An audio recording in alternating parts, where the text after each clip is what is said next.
Kung naghahanap kayo ng tips para makabuo ng sariling unique style sa design na magpapakita ng inyong pagkatao at creativity, nandito ako para tulungan kayo. Sa video na ito, ibabahagi ko ang 15 solid na tips kung paano makapag-develop ng style na hindi lang solid, kundi tunay na ikaw. Let's dive in.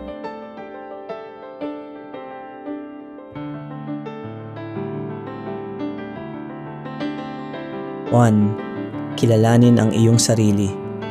Ang unang hakbang sa pagkakaroon ng unique design style ay ang kilalanin ang iyong sarili. Sabi nga nila, know thyself. Kung ikaw ay may hilig sa minimalism, geometric shapes, o grunge, dapat mo itong isabuhay. Huwag magtangka na magmukhang ibang designer lang. Parang hinahanap mo ang iyong designer soul. At ito ay makikita sa kung anong mga estilo ang nagpapasaya sa'yo. Gumawa ka ng mood board gamit ang mga design na nagpapainit ng iyong creative juices. Mag-scroll sa Pinterest, Behance at Instagram, makikita mo doon ang iyong mga aesthetic vibes. 2. Mag-experiment ka. Wag lang puro pa-cool na design sa social media.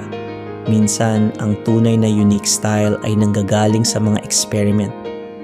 I-try mong gumawa ng isang project na wala kang idea kung saan ito patutungo. Minsan, ang pagiging lost ay nagiging daan para makahanap ng bagong approach. Subukan mong mag-mix ng iba't ibang styles. Retro plus futuristic, hand-drawn plus vector. At magugulat ka sa kung anong pwedeng mangyari. 3. Pagsamahin ang imagination at realidad. Magandang magsimula sa mga konsepto na mahirap ipaliwanag, yung tipong out of this world. Pero tandaan, ang magic ng unique style ay ang paghahanap ng tamang balanse sa imagination at mga practical na elements. Dito nagiging mas malalim at unique ang disenyo mo. Kung mahilig ka sa sci-fi, subukan mong pagsamahin ang futuristic elements sa natural na mundo. Parang gawin mong alien na landscape sa loob ng isang forest. Ito ay halimbawa lamang. 4. Huwag matakot magkamali. Ang pagiging unique ay hindi laging perfect.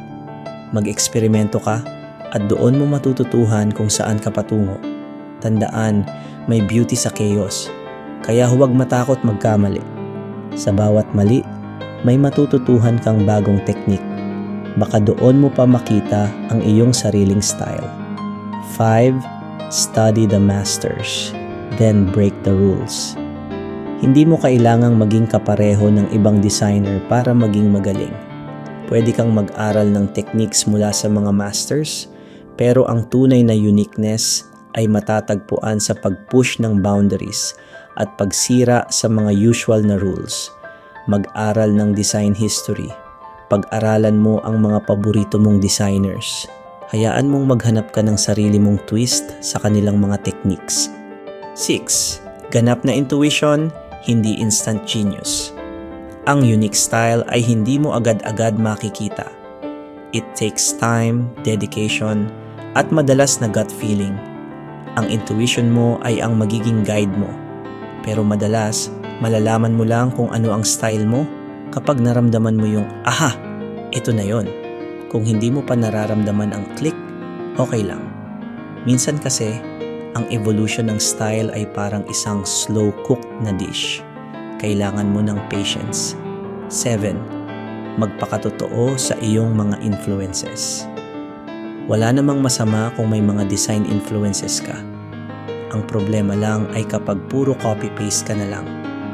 Gamitin ang mga influences mo as stepping stones, hindi bilang blueprint na susundin. Kung nahihirapan ka, tandaan mo, walang bagong style na walang pinagmulan. I-acknowledge mo ang mga influences mo, tapos gawin mong mas personal at distinct. 8. Focus on storytelling. Ang magandang design ay laging may kwento. Hindi mo kailangang maging artist na laging may deep meaning. Pero kung kaya mong magtago ng kwento sa iyong mga disenyo, mas magiging impactful ito. Subukan mong mag-isip ng backstory sa design mo. Ano ang kwento behind? Malaki ang tulong ng story elements para magkaroon ng depth ang iyong style. 9. Embrace the craft and details. Ang mga maliliit na detalye ay madalas na nagiging defining feature ng isang unique design. Wala sa kung gaano karaming elements, kundi sa kung paano mo isinasama ang mga maliliit na detalye na mahirap mapansin sa unang tingin. Maglaan ng oras sa pag-tune ng mga details. Minsan, ang mga elements na akala mo ay hindi mahalaga, sila pa pala ang magpapalutang sa style mo. 10. Huwag maging trend follower, maging trendsetter. Hindi masamang mag-observe ng trends, pero hindi mo kailangang sumunod sa mga ito. Ang unique na disenyo ay nanggagaling sa pagiging ahead of the game. Maghanap ka ng bagong trends na maaaring dumating sa hinaharap at simulan mong maging pioneer nito. Subukan mong mag-predict kung anong magiging in sa susunod na taon, tapos gumawa ka ng mga design na nakabase rito. 11. Huwag magsakripisyo ng functionality. Minsan, masyadong nakatuon ang mga designers sa aesthetics, nakakalimutan na may function ng design. Ang uniqueness ay hindi lang sa itsura, kundi pati na rin sa kung paano nito pinapadali ang user experience. I-check kung ang design mo ay functional. Baka gusto mong gumawa ng visually stunning design, pero baka may mga elements ka na isinama na nakakagulo at hindi naman talaga kailangan. 12. Experiment with color combinations. Huwag kang matakot mag-eksperimento sa color palettes. I-try mo ang mga kombinasyon na hindi mo akalain na pwedeng magtagpo, bright plus muted, pastels plus neon, etc. Minsan, makikita mo na lang na may magandang harmony ang mga kulay na hindi aakalain ng iba. Huwag matakot magbago ng kulay habang ginagawa mo ang design. Kung ang unang set ng mga kulay ay hindi maganda, don't be afraid to adjust and try again. 13. Acknowledge your weaknesses and use them to your advantage. Minsan, pwede mong maging strength ang bagay na kung saan ay hindi ka magaling. Kung hindi ka eksperto sa typography, okay lang. Gamitin mo ito bilang isa sa mga way na magpapakita ng originality mo. Lahat tayo ay may flaws, pero sa design, ito ang magbibigay sa iyo ng personal touch. Maghanap ka ng paraan kung paano mo maipapakita ang uniqueness mo kahit na hindi mo pa mastered ang isang skill. 14. I-refine, hindi overwork. Huwag mong gawing sobrang komplikado ang design mo. Minsan, ang secret sa unique style ay simpleng refinement. Magandang paglaruan ang clean design at mag-focus sa quality, hindi sa quantity ng elements. Pumili ng mga core elements na magiging focal points ng design. Tanggalin ang mga unnecessary distractions.